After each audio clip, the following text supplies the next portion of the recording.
রাস দেখাতে হয়। হরিনামের মধ্যে রাস না দিলে সেই নামযজ্ঞ পরিপূর্ণ হয় না।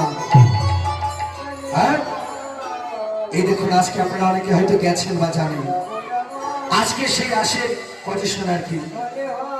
আজকে রায় রাজা বের করবে, মদন গোপালকে বের করবে। হ্যাঁ, হয়ে গেছে আসলে। আপনারা যারা গেছেন, নবদ্বীপের পরের দিন হয় শান্তিপুরে ভাঙা রাস।